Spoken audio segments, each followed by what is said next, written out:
আসসালামু আলাইকুম। আজ 21শে ফেব্রুয়ারি আন্তর্জাতিক মাতৃভাষা দিবস। আজ সকাল সকাল উঠে আমরা শহীদদের স্মরণার্থে গিয়েছিলাম শহীদ মিনারে শ্রদ্ধা জানাইতে। আন্তর্জাতিক মাতৃভাষা দিবস সম্পর্কে এর ঘটনাবলী চলুন কিছুটা জেনে নিই। আন্তর্জাতিক মাতৃভাষা দিবস হলো 21শে ফেব্রুয়ারি বাংলাদেশ ও পশ্চিমবঙ্গ সহ সমস্ত বাংলাভাষী অঞ্চলে পালিত একটি বিশেষ দিবস, যা 1999 খ্রিস্টাব্দে 17ই নভেম্বর জাতিসংঘ কর্তৃক গৃহীত সিদ্ধান্ত অনুযায়ী প্রতি বছর 21শে ফেব্রুয়ারি বিশ্বব্যাপী পালন করা হয়।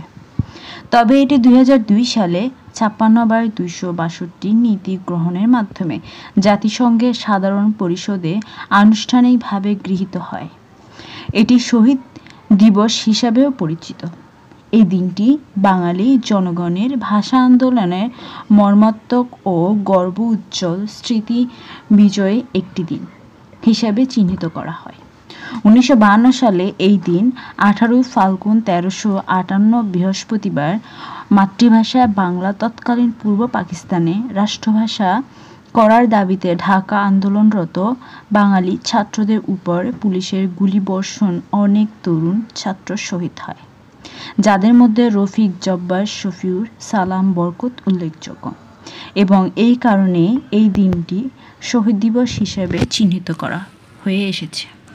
1999 খ্রিস্টাব্দে 17ই নভেম্বর অনুষ্ঠিত ইউনেস্কো প্যারিস অধিবেশনে প্রস্তাব উত্থাপন করা হয় ও এতে 188টি দেশে সমর্থন জানালে 21শে ফেব্রুয়ারিকে আন্তর্জাতিক মাতৃভাষা দিবস হিসেবে ঘোষণা করা হয় এবং 2000 সালে 21শে ফেব্রুয়ারি থেকে দিবসটি জাতিসংঘ সদস্য দেশসমূহ যথাযথ মর্যাদা পালন করে হয়ে এসেছে। 2010 সালে 21শে অক্টোবর বৃহস্পতিবার জাতিসংঘের সাধারণ পরিবেশনে 65তম অধিবেশনে এখন থেকে প্রতি বছর 21শে ফেব্রুয়ারি আন্তর্জাতিক মাতৃভাষা দিবস হিসেবে পালন করে জাতিসংঘ এই সংক্রান্ত একটি প্রস্তাব সর্বসম্মতভাবে পাশ করা হয়। আন্তর্জাতিক মাতৃভাষা দিবসে প্রস্তাবটি সাধারণ পরিষদের 65তম অধিবেশনের উত্থাপন করে বাংলাদেশ।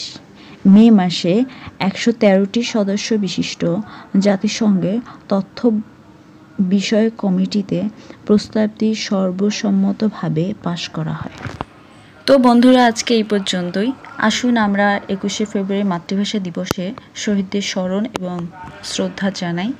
আজকে এই পর্যন্তই, দেখা হবে পরের কোনো ভিডিওতে। আল্লাহ হাফেজ।